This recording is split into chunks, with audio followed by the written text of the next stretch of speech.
kapayapaan. Magandang araw po sa inyong lahat, mga kapatid sa pananampalataya sa buong Pilipinas at sa buong mundo. Naririto na naman po kami ang Kingdom of Heaven in the Holy Nations of God para sa isa na namang pagayag ng aming pong pastor, ang tunay na sugo ng Diyos sa ating kapanahunan ngayon na pinagkaloob ng ating Panginoong Diyos na ngayon sa kanyang kalooban, nakakandili sa atin ang ating mga kaalaman at tunawa tungkol sa mga bagay-bagay at nangyayari sa ating kapanahunan ngayon, mga hiwaga, talinghaga at misteryo ng ating banal na kasulatan. Lahat po yan ay sasaysay ng ating pong pastor. Ang may pakinig ay makinig sa sinasabi ng tunay na sugo ng Diyos sa ating kapanahunan ngayon. Narito po si Pastor Leonides. Alright. Sana magkaroon ng magandang umaga buong Pilipinas at buong daigdig. Matagal ko na sinasabi sa inyo. Alright, ulitin na naman natin ulit Ang sabi ng Diyos, kung ayaw nilang maghari ay si Kristo, lahat ay papatayin niya. Basahin mo. Lucas Kapitulo 19 talatang 27. Sumobra.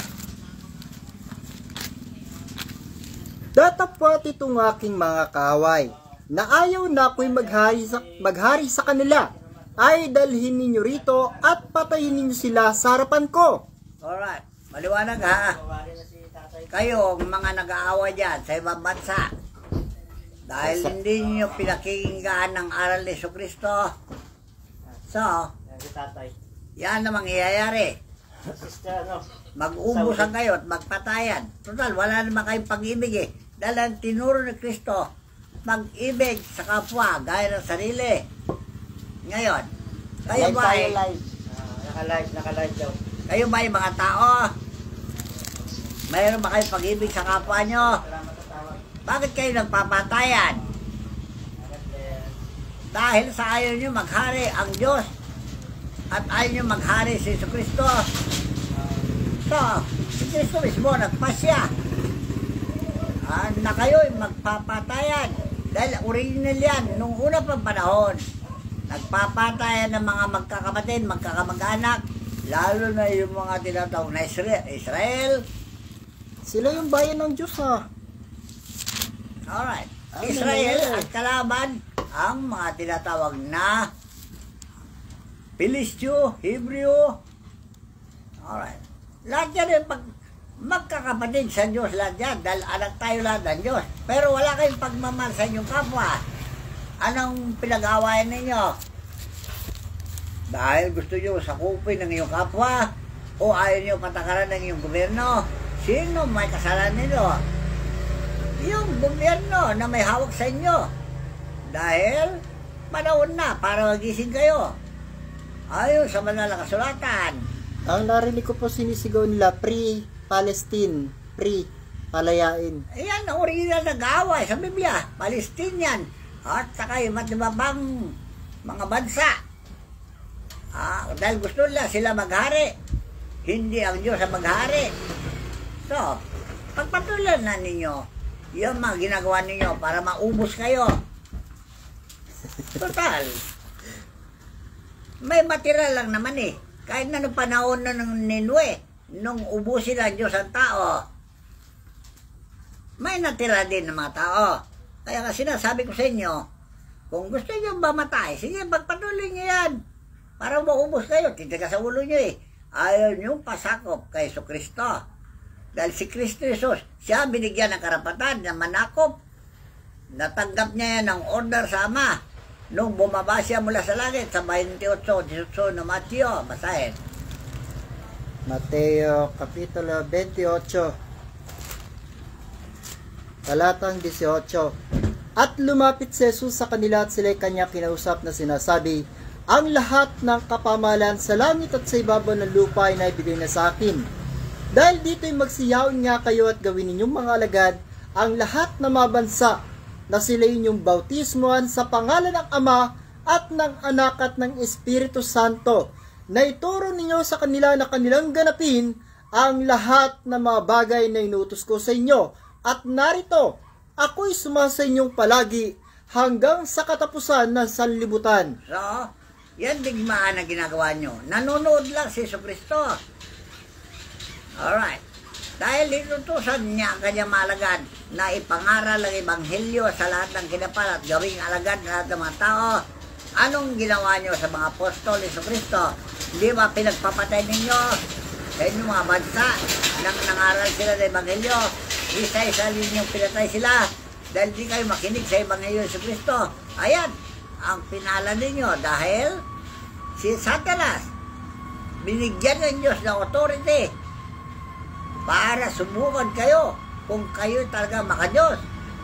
So, natuklasan na hindi kayo makadiyos talaga.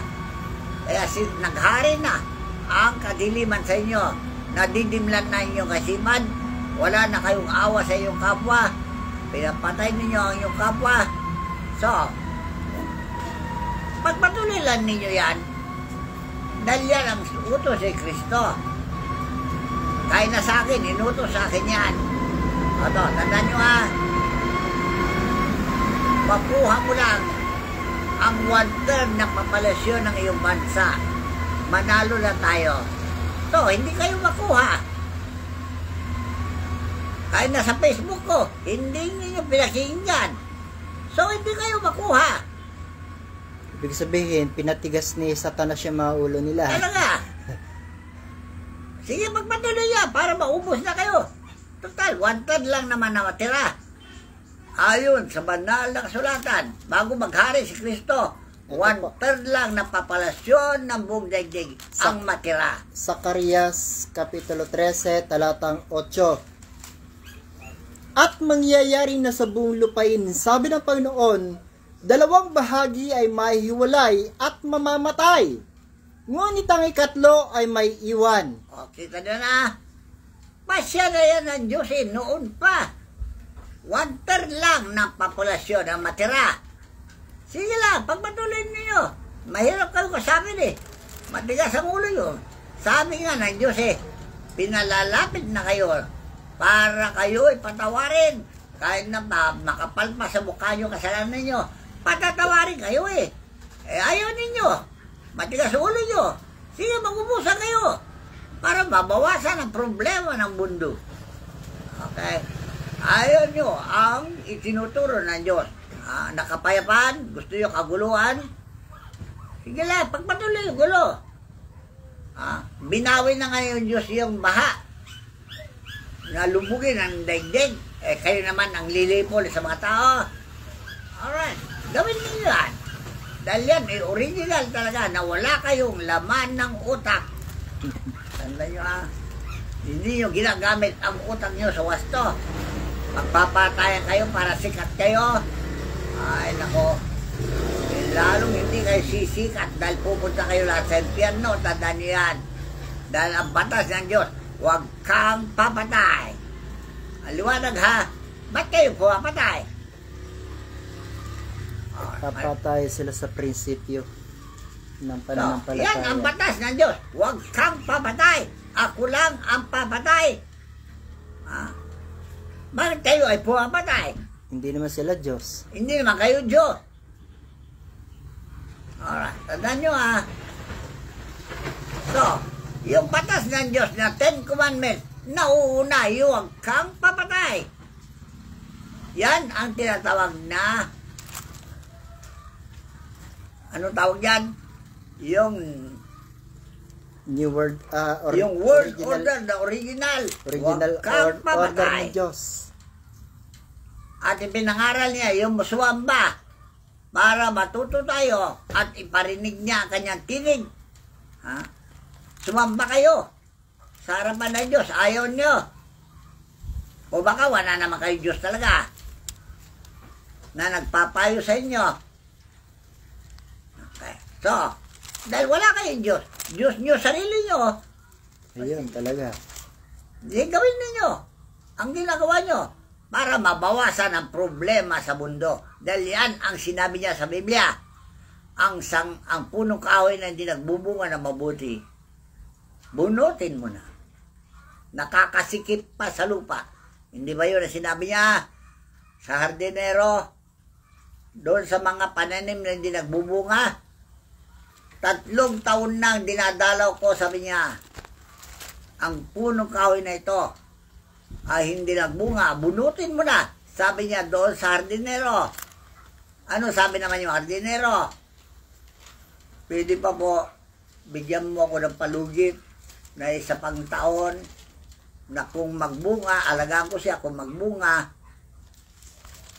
ay huwag mo nang bubunutin. Kung di magbunga, sabi niya, putulin mo na. Maliwanag yun na, nasa Lucas yun. Ngayon, ang punong kahoy na tinutukoy ay isang samahan o isang grupo ng mananamba o isang grupo ng mga tao o isang bansa kung tawagin. O yung mga bansa yan na hindi nagbubunga na mabuti, o, kailangan mag-iba na lahat yan. Dahil yan ang hulan ni Daniel nung unang pagpanahon ng panahon ni Belsasar. Isang punong kahoy, nalalagas ang sanga at naubos ang sanga. Ganyan ngayon ang mangyayari sa inyo. Yung pangalawang hula ni Daniel doon sa Daniel, Kapitulo 2, kay Haring Belsasar. Dahil yung unang hari, si Nebuchadnezzar. Yung pangatlong hari ay si Darius. Okay. So, yung pangalawang hari, siya mismo na naginip, na nalagas ang kanyang mga sanga. So, ang hula ni Daniel, talagang magigiba ang kanyang kaharian. Alright. Kung nagbabasa kayo ng Biblia, basahin niyo yan. Aklat ni Daniel. Tandaan nyo dahil nagaganap na. Dahil sabi ni Jesus, doon sa Matthew 5:18. Mateo Kapitulo 5, talatang 18. Sapagkat katotohanan sinasabi ko sa inyo, hanggang sa mga wala ang langit at ang lupa, ang isang tuldok o isang pudlit, sa anumang paraan, ay hindi mawawala sa kautusan, hanggang sa maganap ang lahat ng mga bagay. So, nagaganap na yung hula ni Daniel doon kay Haring Belsasar na yung punong kahoy na siya, yung punong kahoy na yun, na malagasan siya ng sanga at matuyo yung punong kahoy. O yan ang nangyayari ngayon sa bansa nag-aaway ngayon. Ano po ba yung malagasan ng sanga at saka matutoy po ng kahoy? Lahat Talinghaga ng membro ng kanyang kaharian, maubos lahat. Yun, at siya mismo, malalagas nga. siya mismo na pinuno ng bansa. Ano mangyari kung wala na siyang sanga? Matutuyo na yung puno. Wala nang itsura, di na punong kahoy, poste na lang. Ayun. Naging tuod. So, yan ang mangyayari sa inyong bansa. Kung di kayo magluway-lumay, tandaan nyo sa ginagawa ninyo, napatayan, dahil yan ay original. Noon pa ang unang panahon, patayan ng mga bansa, patayan ng mga tao, di maubos sa mga tao. Siyempre, pag naubos ang tao mo, kamukha nangyari kay Paraon, nung naubos na yung mga sundalo niya sa dagat, Diyos ang pumatay doon. Panahon ni Paraon. Eh ngayon, sinong pumapatay kayo? Kayo rin nagpapatayan. Maubos kayo. Yan ang sinabi ni Pablo. Kung kayo ay nagkakagatan na nagsasakbalan, mag-ingat kayo. Baka kayo yung mga ubos. O ano yung pagsasakbalan at pagkakagatan? Away-away, gulo-gulo. O tingnan ko lang kung di kayo maubos. May tanong po ako doon. Kasi yung mga sundalo, inuutusan lang yan ng mga general. Sige, Talaga? patayin nyo silang lahat. Nagkakasalo po ba yung sundalo ro ng pagpatay? Kasalanan nila yung sundalo. Bakit nagsundalo sila? Dahil ang sundalo talagang gagamitin yan ng isang namumuno. Bakit naghangad sila sundalo? Pinagamit nila ang katawan nila sa mali. So, kasalanan nila. Kaya nga tumapang yung pinuno dahil marami siyang taong inaasahan na makapagtanggol. Yan. Kaya pinagamit nyo yung katawan sa mali. Ibig sabihin pala, yung sundalo na marami nang napatay, impyerno na. Oh, magdudusa rin yan. Kung magdusa yung pinuno, magdusa rin yung mga sundalo. Ayan. Dahil pinagamit nila ang katawan nila sa mali. Kaya sana yung mga Kaya sundalo. sabi ng Biblia, huwag niyong pagagamit ang iyong katawan. Basahin. Sa Roma 6. Roma Kapitulo 6, talatang 13. Ito, para po ito sa mga sundalo. Kasi nakakaano rin. Ang daming kurso na dapat niyong salubungin. Bakit sundalo pa napili nyo? Eh pagka inutusan ka sila, sige, pagpapatayin nyo lahat yan. Matapang din kayo, gaya ng presidente niyo. Ganun yun. Sige, tuloy mo. At huwag din naman yung ihandog ang inyong masangkap sa kasalanan na pinakakasangkapan ng kalikuan. O, si sundalo, kasangkapan ng kalikuan. Tandaan nyo ha. Pinagamit nyo sa Diyos, sa gobyerno, sa ang iyong katawan, para gamitin kayo ng gobyerno nyo na kasangkapan para sa kalikuan. Ang gera ba matuwid? Hindi matuwid ang gera. Alam naman po nila, wala naman po nananalo sa gera, lahat talo. Talaga? Lalo pagka naubos na yung mga area nila, nagkamatay na yung mga tao nila. Tingnan nyo sino hapon, nanalo? Wala. nung gumera dito Bunegdeng, nakuha nga niya yung kayamanan, pero naubos ang kanyang tauhan. May kasalanan dyan, yung namumuno na naman. Ngayon, ganyan din mangyayari ngayon. Yung First World War, naubos ang mga Hapon. Ano nangyari? Yung mga kabataan na lang, ginawa nila sundalo. Yung mga kabataan na eksperto sa gera. Ito po ay kailan lang ito binabalita ni Lady Min na magkakaroon daw po ng gera. Ito pong binabalita ni Miss Lady Min, kasalukuyan na pong naghaganap yung mga gera. Ngayon parang naganap. Alright. So, lahat ng wala ay magaganap. Ang problema, masaya ba ang gera? Wala kayang matang iiyak? Ay, ang dami na po Wala kayang nagkamatay. luha. Wala kayang luha na papatak. Ang dami ng mga tao nagkakamatay. Ang dami Kaya nga ng mga... sinabi ko sa inyo, itigil na nyo away-away, gulo-gulo. Kung gusto nyo magkaroon ng kapayapaan, yun ang bili ni Pablo. Doon sa Efeso 4, magmula sa 30. Efeso Kapitulo 4, talatang 30. 24. At huwag 4, ninyo... 24. Ito na sa 30 hanggang Sige. 32. At huwag din ninyong pighatiin ang Espiritu Santo ng Diyos na sa Kanya kayo'y tinatakan hanggang sa karawan ng pagkatubos. Sino ito Espiritu Santo ng Diyos? Hindi ba si Kristo? Na kayo ay tinatakan hanggang sa karawan ng pagkatubos? O ngayon, wala pang pagtubos, kayo napapatayan na. Anong sinabi ni Pablo? Tuloy.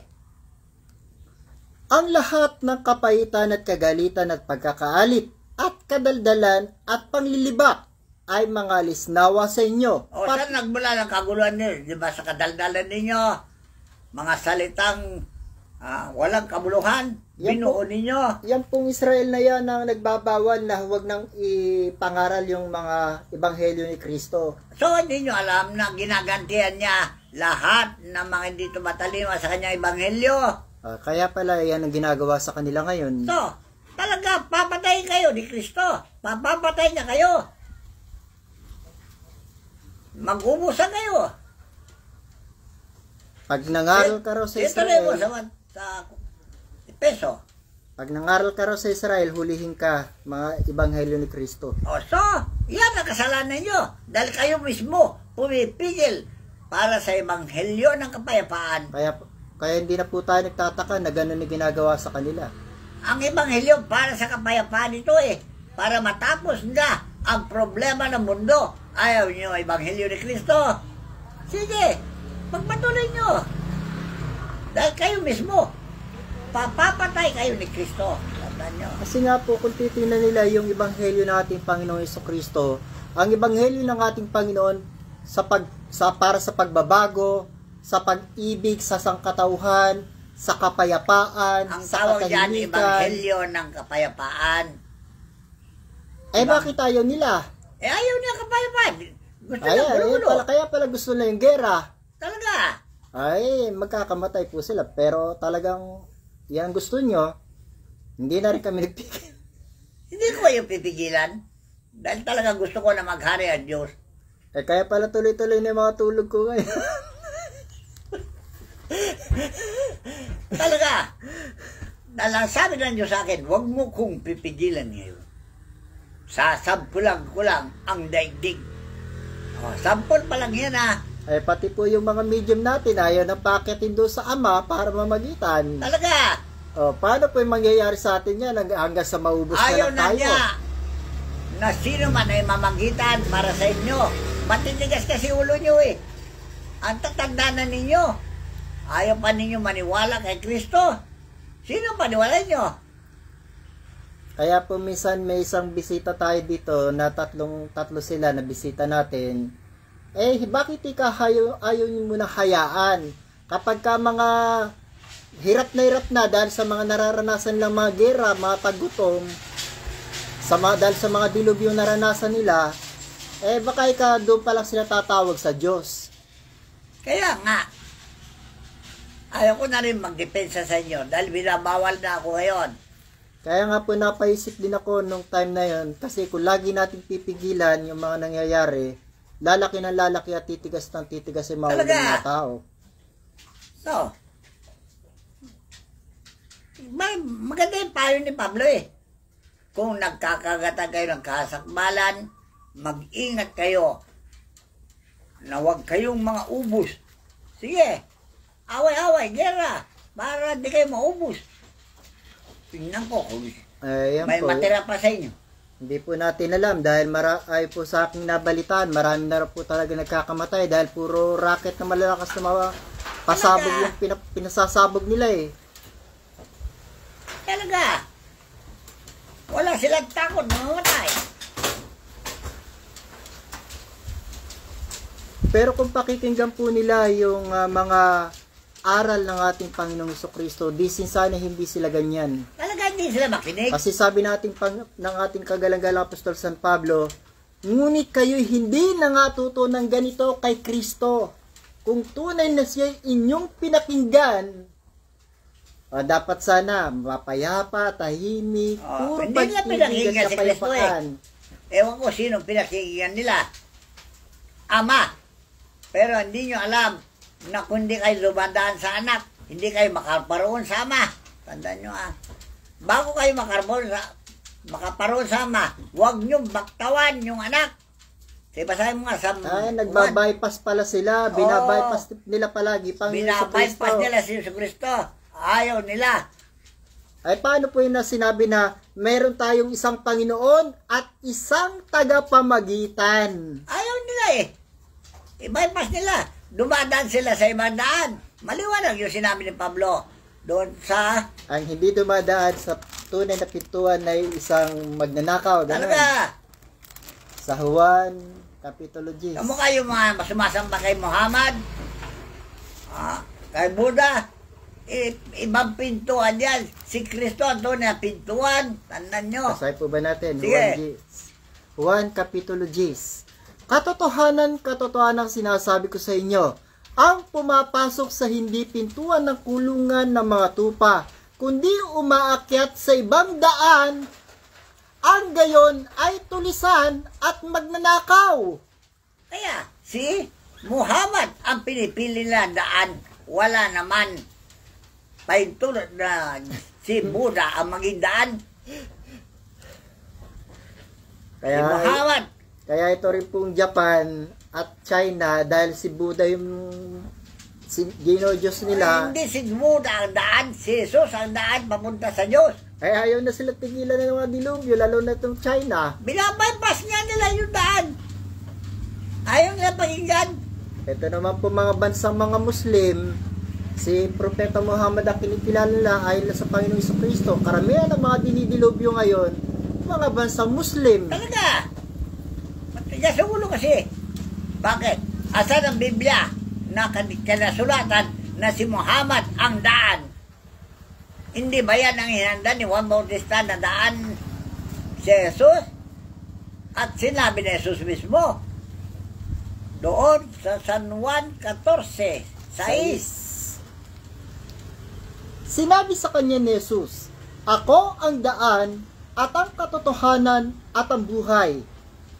Sino man ay di makaparoroon sa Ama, kundi sa pamamagitan ko." Ayaw nila yung mamagitan. Bakit? Marunong ba mamagitan si Buddha? Marunong ba mamagitan si Muhammad? Wala. Hindi tinidinig ng Diyos ang pamamagitan ni Muhammad. Dahil kung namamagitan si Muhammad at pinapakinggan, wala nang gera. Tandaan nyo. Dahil original na si Muhammad, manggigera talaga. Ayan o, nilalagay pa niyo sa movie. Patayan. Walang humpay.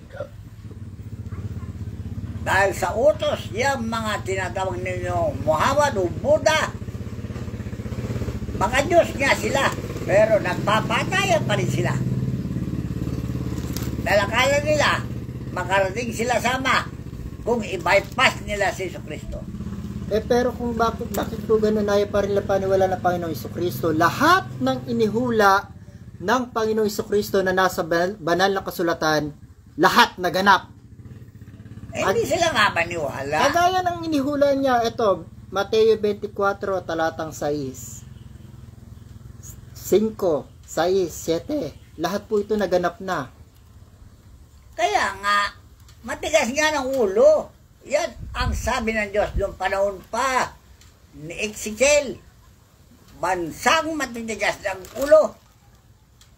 Yan ang misyon ni Jesucristo.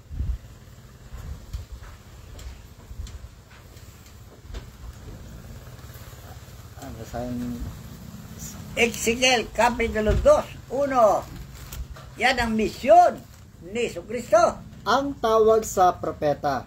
At sinabi niya sa akin. Hindi ba si Jesucristo ay propeta?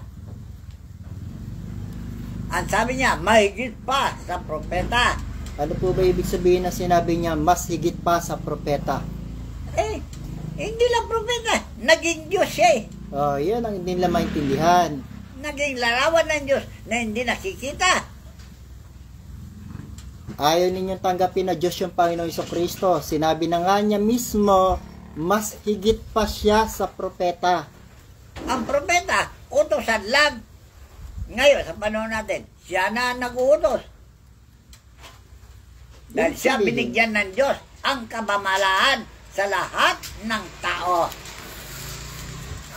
At ang hindi po nila alam, ang isang tao, sabihin natin ang Panginoong Jesucristo naging tao, nagawa niya lahat yung ginagawa ng isang Diyos. Talaga? O di ibig sabihin, nakapantay na yung Panginoon, yung talaga? Diyos.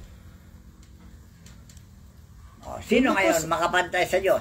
Dahil sabi ni Pablo, tularan nyo ang Diyos. Ngayon, sino nakatulad sa Diyos? Hindi ba si Jesucristo? At yun ang binigay sa atin na halimbawa na tularan din natin ang kanyang mga hinakbang. Di ba? Kung ano yung bakas niya, yun ang sundan natin. Kung anong pinagagawa niya para matularan din natin ang Diyos. Yun nga po yung sinabi rin sa Pilipos Kapitulo 2, talatang 6. Kaya nga. Na siya bagamat nasaan yung Diyos ay hindi niya inaring isang bagay na nararapat panangnan. Ang pagkapantay. Nagpapakumbaba nga siya eh. Ayun. Dahil sa tigas ng ulo ng tao, nagpakumbaba siya. Dahil kung patulan niya tao, kaya niya patayin ng tao. Kaya lang, hindi niya pinatulan ng tao. Yun ang sinabi niya, kung nararapat na gantihan ang taong mapang-api, hindi niya ginantihan, nagpakumbaba siya. Dahil alam niya, walang kaya ang mga tao sa kanya. Dahil kung paano pumapatay ng Diyos, ganun din siya pumapatay. Napakalinaw naman po pagkapantay niya sa Diyos. Ibig sabihin, Diyos talaga siya. Talaga. Eh bakit hindi nila matanggap na Diyos ang Panginoong Jesucristo? Eh, nagpapanggap nga sila. Sila ang gusto maging Diyos. Ayun lang. Eh, sige na, kayo na yung Diyos.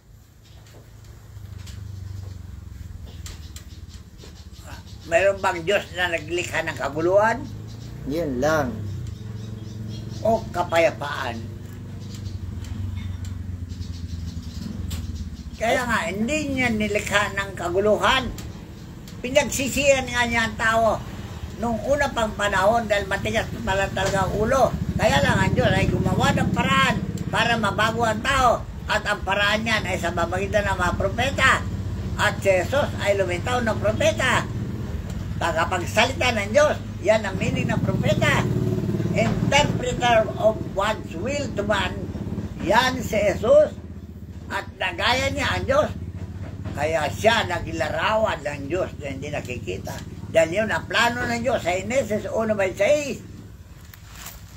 Sino kausap ng Diyos? Hindi ba mga planetas, mga arkangheles? Nung lalagyan niya ang tao, sino nagbigay natin katawan? Hindi ba yun ang lupa? Sinabi ko na sa inyo sa unang Facebook ko sino nagbigay ng iyong puso? Hindi ba si Haring Jupiter? Sino nagbigay ng iyong bituka? Hindi ba si Madam Venus? Ay sino nagbigay sa inyo ng baga nyo? At atay ninyo? Balong-balong. Yung balong-balunan ninyo. Alam niyo balong-balunan? Kidney. Tandaan nyo ha.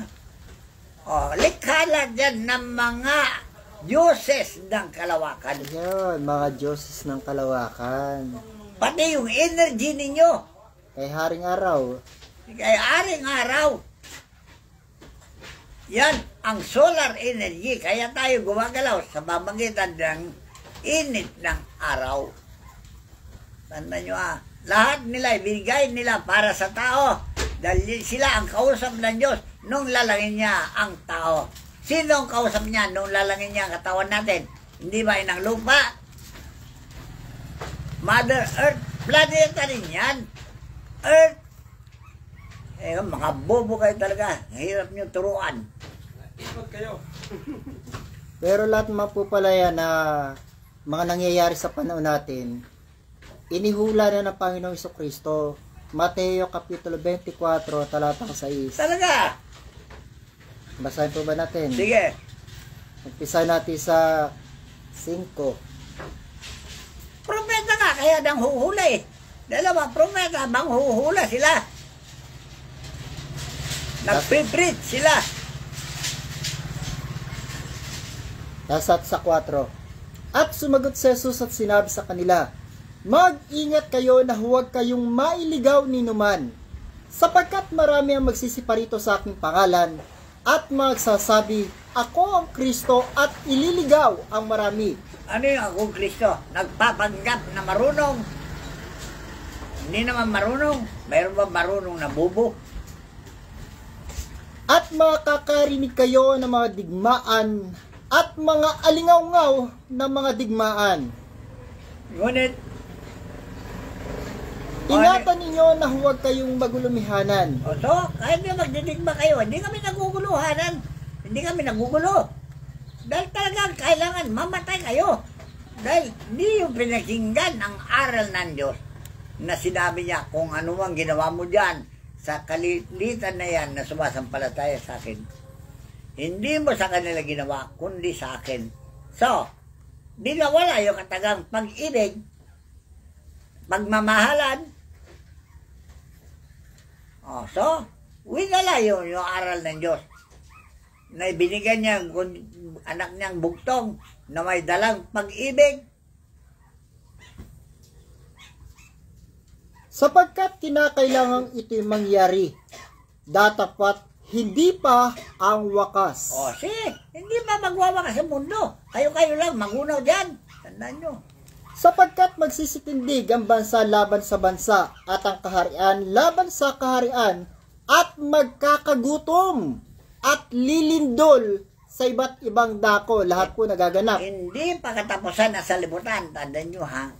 Datapat ang lahat ng mga bagay na ito ay siyang pasimula ng kahirapan. O, so, magkaroon ng kahirapan dahil mamamahal lahat ang bilihin dahil sa bagay na ganyan. Pero hindi yan ang katapusan ng mundo. Tandaan nyo Kung magkagayi, bibigay kayo sa kapigatian at kay papatayin at kay kapopuotan ng lahat ng mga bansa dahil sa aking pangalan. Yun naman, sa alagad naman yun.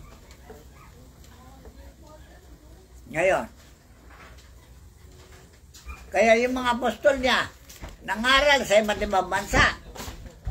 Nangaral. Ayon sa mga balita, pinagpapatay sila. 12 apostol ni Kristo, pinagpapatay sa iba't ibang bansa ng daigdig. Natupad po yung sinabi kasi ng dahil sa ayaw nila ng mga katotohanan, ang nais nila puro bulaan ng Talaga? Maghari. Kaya sabi ng Panginoon, at magsisibangon ang maraming bulaang propeta at kanilang ililigaw ang marami. So, nangyari pa rin to. Ano yung bulaang propeta? Taong nagsasalita ng kasinungalingan, bulaan propeta. At dahil sa pagsagana ng katampalasanan, ang pag-ibig ng marami ay lalamig. Yun na nga. Pag-ibig ang batas ngayon. Pag-ibig. Ang pag-ibig ay hindi gumagawa na masama sa kanyang kapwa. Ano yung gera? Di ba masama? So, dahil wala kayong pag-ibig at lumilikha kayo ng katapusan ng inyong kapwa na hindi nyo alam na pagkatapos niya, kahit na mabuhay kayo, ang katapusan ninyo, impyerno rin. Tandaan nyo. Dahil bawal ang papatay.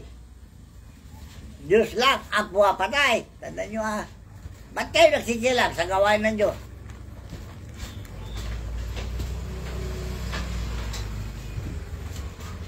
Alright, so, ito lang masasabi ko sa inyo, kayong lahat ng mga bansa na matitigas ang ulo, kayo ang minimisyonan namin para magbago na kayo. Dahil matigas talaga ulo nyo. Dahil si Ezekiel na inutusan ng Diyos, pinatay din noong panahon ninyo. So, kaya kayo sinumpatan ni Jesus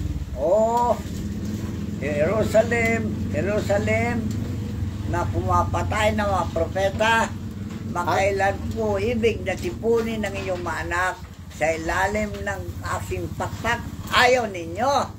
Kasi pag nasa ilalim tayo ng pamamahala ng Diyos, kapayapaan na ang mangyayari. Tandaan nyo. Kaya ayaw po ni Satanas Diyos, sa kapayapaan. Hindi Diyos ng kaguluhan. Tandaan nyo.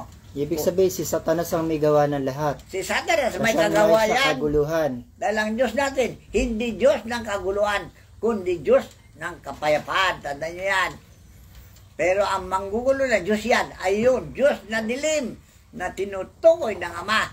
Kaya po pala nangyayari itong sa 21 na hinula pa rin ang Panginoon Kristo. Sapagkat kung magkagayoy magkakaroon ng malaking kapighatian na ang gayoy di pa nangyayari buhat sa pasimula ng sanglibutan hanggang sa ngayon at hindi na mangyayari kailanman. Kung magpayapa kayo, hindi na mangyayari ang kaguluhan na yan. Kung magbago na kayo, magpayapa na kayo, huwag nang gulo-gulo. Ibigin nyo ang kapwa nyo gaya ng sarili nyo. Yan ang sabi ng Diyos. At yan din ang sabi ni Kristo. Kaya si Kristo ay sinugo para sa ganun, mamagitan. Pero nilalampasan nyo siya. Gusto nyo, baktawan nyo siya. Diretso kayo sa Ama. Never na makarating kayo sa Ama. Tandaan nyo, kung baktawan nyo si Kristo, lampasan nyo siya. Parang lang po yan, yung presidente tsaka yung kanya sekretary. Hindi ka naman makakalapit sa presidente kung hindi ka lalapit sa kanya sekretary. Talaga? Kasi ang sekretary ang makakalapit lang sa presidente. Alalahanin nyo, sa Kristo nakaupo sa kanan ng Diyos. Ano ibig sabihin nyo? Right hand niya si Kristo. Ibig sabihin, talaga, kailangan talagang dumaan sa kanya. Para makapasa kayo sa Ama, dumaan kayo sa proseso ni Kristo. Yung process of law. Ayaw po nila tanggapin ng Panginoon sa Kristo. Ayaw nyo. Sige, magkakayo sa Ama. Ewan ko kung tanggapin kayo. Binaypas nyo yung kanyang checkpointer. Yung tinatawag na, yung gate pass. na kukunin nyo kay Kristo, hindi nyo kinuha yung gate pass para makapasa kayo. Baktawan nyo siya. O, di tulisan kayo talaga. Yan ang hatol sa inyo. Tulisan at magnanakaw. Bakit? Dahil hindi kayo dumaan sa tunay na pintuan ng kulungan ng mga tupa. Ano yung pintuan ng kulungan ng mga tupa? Yung kanyang kaharian. Dahil gumawa kayo ng isang kaharian. Wala naman kayong Diyos dyan na namamahala sa inyo. Tandaan nyo ha. Kung pumasok kayo sa tunay na pintuan, nandiyon ng Diyos, makausap ninyo. Nakakausap ba ninyo ang Diyos? Sinutos ba niya na maggira-gira kayo, magpatay kayo? Ay dito niya, hindi tinuturo yun eh. Magmahalan kayo, mag-ibig kayo, tunad na magkapatid. Kung wala yung turo na yan sa inyo, magbulay-bulay na kayo ha. So marami pa ako sasabihin, pero ulitin ko pa dito. Dahil matitigas talaga ang ulo nyo. Dumaan na kayo kay Kristo Iso. Espiritu na siya. Pero ang sabi ni Kristo, ibig ko Ama, kung saan ako naroon, sila naman ay dumuong kasama ko upang makita nila ang kaluwalhatian ko na ibigay mo sa akin. Yan ang hiling ni Kristo sa Ama. Kung saan siya naroon, dumuong kayo. Wala naman pala si Kristo sa inyo dahil hindi nyo tanggapin. Paano makaparoon sa inyo? Ayun ang sinasabi niya, ako'y tumutuksok sa pintuan ng puso nyo. Ang sino man magbukas ang pinto, ako'y papasok sa kanya at manahan sa kanya. Hindi lang siya, pati ang Ama, manahan. Yun ang nakalagay sa San Juan 14:23. San Juan, Kapitulo 14, talatang 23. Hindi lang si Jesus ang manahan, pati ang Ama, manahan. Tandaan nyo. Sumagot si Jesus at sinabi sa kanila, kung ang sino man umibig sa akin ay kanyang tutuparin ang aking salita, at siya'y bigyan ng aking Ama, at kami pasa sa kanya, at siya'y gagawin naming aming tahanan. Alright, maluwanag ha. Kaya maliwanag na wala sa inyo ang Diyos. Kaya maglubay-lo kayo na kayo Diyos sa pag-away-away ninyo yan. Mauubos kayo talaga. Kayo mismo, mag-uubusan kayo. Dahil nagkakagatan na kayo. Para kayo mga halimaw. Papatayin na kayo. So, hanggang dito na lamang po. Unang-una po sa lahat ay hindi po ganyan ang tinuturo sa atin ng ating Panginoong Jesucristo. Kahit na Ama. Hindi ganun. Ang tinuturo niya, magpatay kayo. Ito po ang tinuturo sa atin ng ating Panginoong Jesucristo na sana ay tumimo sa ating mga isipan, sa ating mga puso, at sana ganapin po natin ang kanyang mga aral, ang kanyang mga itinuturo sa atin. Ito po, Roma Kapitulo 12, Kapitulo 12, talatang 9, at Kapitulo 13, talatang 10. Ang pag-ibig ay maging walang pagpapaimbabaw. Kapotan ninyo ang masama. Makisanib kayo sa mabuti.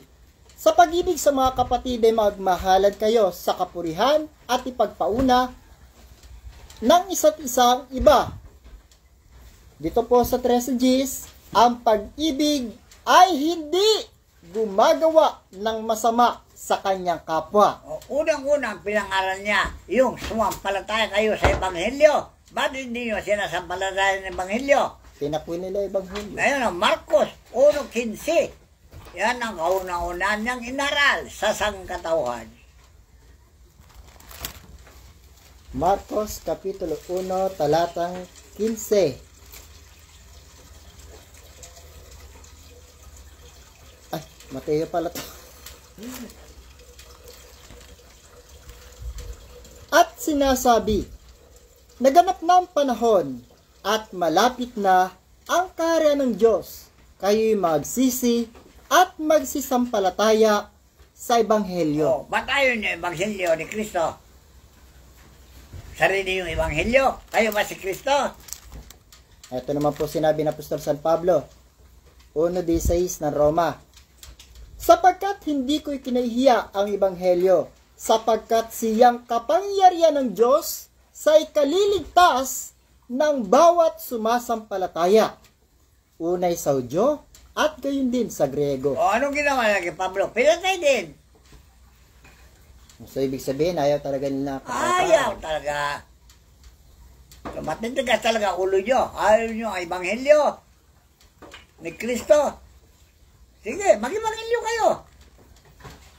Kung gusto nyo, kung ano man ebanghelyo, gawin ninyo. O hinahamak mo ang mga kayamanan ng kanyang kabutihan at pagtitiis at pagpapahinuhod na hindi mo nalalaman na ang kabutihan ng Diyos ay siyang umaakay sa iyo sa pagsisisi. O so, dahil sa ayaw nyo magsisi, ayan, mangyari, tuloy mo. Na siya ang magbibigay sa bawat tao ayon sa kanyang mga gawa. Ay, dito pala sa ano. Datapot ayon sa iyong katigasan at iyong pusong hindi nagsisisi ay nagtitipon ka sa iyong sarili ng puot sa kaarawan ng kapuotan at pagpapakayag ng tapat na paghukom ng Diyos. O yan na, paghukom, magpatay kayo para maubos na kayo. Paghukom na yan, kayo mismo, magbibigti na kayo. Magbibigti na yan, tandaan nyo. Ito po, na siya ang magbibigay sa bawat tao ayon sa kanyang mga ginawa. Ayan pala, yung sinasabing siya'y darating at ibibigay sa bawat tao ang gantimpala. Talaga, sentensya, kamatayan sa lahat ng mga sinungaling. Napakaganda po mga tinuturo ng apostol. Ito naman po ang aral naman ni San Pedro 3:8. Katapus-tapusan, kayong lahat ay magkaisang akala, madamayin, mag-ibigang tulad sa magkakapatid, mga mahabagin, mga mapagpakumbabang pag-iisip, na huwag gantihin ng masama ang masama o ng alipusta ang pag-alipusta, kundi ng pagpapala, sapagkat dahil dito'y kayo'y tinawag upang kayo magmana ng pagpapala. O, see? Ano papalayan nyo? Kapatay na kayo lahat. Wala na. Basisiyan ba sila na sila'y nagkakamatay? Yung pangako ng Diyos sa pagpapala doon sa Leviticus 26, ano matatabayin yung pagpapala? Kung nangamatay na kayo, wala na. Wala kayong pagpapala. Sumpa ang abutin nyo. Impyerno. Tandaan nyo. Subalit ganun pa man po yung nangyayari sa bansang Israel at sa kanyang mga kalaban. Kami po ay nagpapabot sa inyo na sana po ay umiral ang pag-ibig at kapayapaan dahil maawa po sana kayo sa mga tao nagkakamatay. Alalahanin nyo yung sinabi ni Jesus. Ng Diyos ay hindi Diyos ng kaguluhan, kundi Diyos ng kapayapaan. Sino ang Diyos ng kaguluhan? Hindi ba Satanas? Yan ang Diyos ninyo. Magulo kayo. Kaya nga po napakaliwanag ng inaral natin Panginoon Jesucristo dito sa 4.29 peso. Sige. Ngunit kayo'y hindi nangatuto ng ganito kay Kristo. Kung tunay na siya inyong pinakinggan at kayo tinuruan sa Kanya, gaya ng katotohanan na kay Jesus at inyong iwan, tungkol sa paraan ng inyong pamuhay na nakaraan, ang dating pagkatao na sumama ng sumama ayon sa mga kaalayan ng pagdaraya. O, so, balita, kayo ang gera noon, hanggang ngayon, gera pa rin kayo.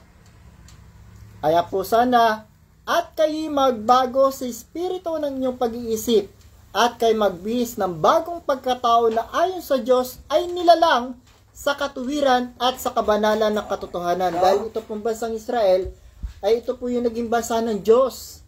Bakit iniwan sila ng Diyos? Eh, paano kasi? Swahili sila lahat. Kaya nga sinabi ko mula sa Israel, lumipat sa Jerusalem, at mula sa Jerusalem, lumipat na sa Pilipinas. Tandaan nyo.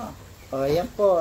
Bawat bansa po kasi na hindi nagkakaisa at naglalaban-laban, umaalis po ang Diyos. Iiwanan kayo. Tandaan nyo.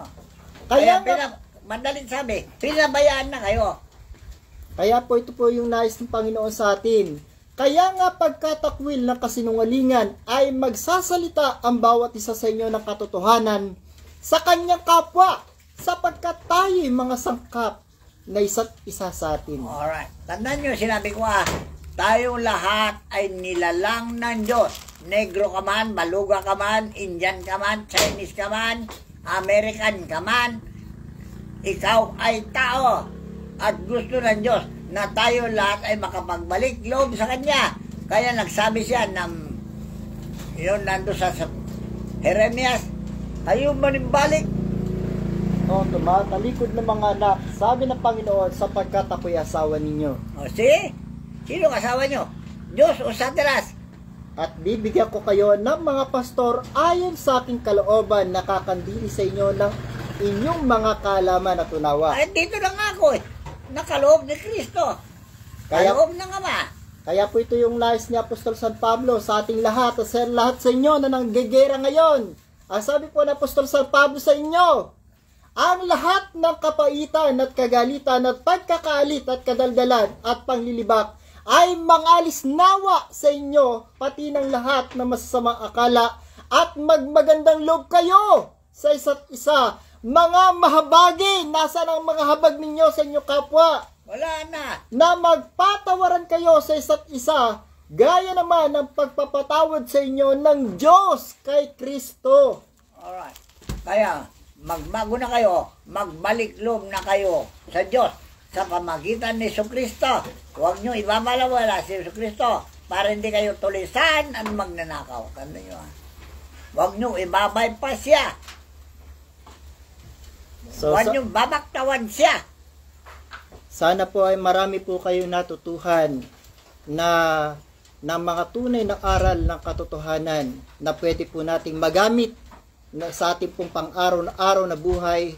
Huwag po nating baliwalain ang mga mensaheng ito. Ito po ay malaki ang may tutulong sa atin upang tayo ay magkaroon ng buhay na walang hanggan at magkaroon ng karapatan sa punong kahoy ng buhay. Maraming salamat po sa inyong lahat na patuloy po na nakikinig ng mga tunay na aral ng katotohanan ng ating pong pastor, ang tunay na sugo ng Diyos sa ating kapanahunan ngayon. Ang lahat po ng kapurihan, kapangyarihan at karangalan ay ating itinataas sa ating pong dakilang Ama at sa lahat ng mga arkanghel ng arkangheles ng kalangitan, mga doktor ng kalangitan, at lahat ng mga banal na espiritu. Sumainyo nawa ang papuri, pasasalamat at paggalang magpakailanman siya nawa. Maraming salamat po sa inyo lahat.